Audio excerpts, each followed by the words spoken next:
द्वादश ज्योतिर्लिंगाचं स्तोत्र आपल्या जीवनामध्ये सतत पठन व्हावं आणि ओम नमः शिवायचा जप आणि एक बिल्वपत्र दळ भगवान शंकराच्या पिंडीवर अर्पण करावं.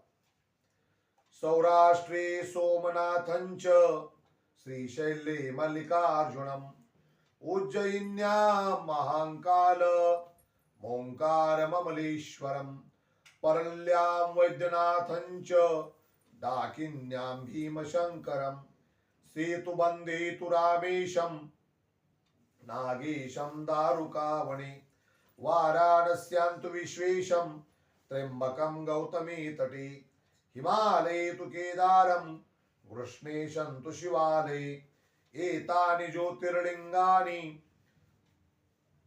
सायं प्रातः पठेन्नरः सप्तजन्मकृतं पापं स्मरणेन विनश्यति इति द्वादश ज्योतिर्लिंगानि. ओम नमः शिवाय.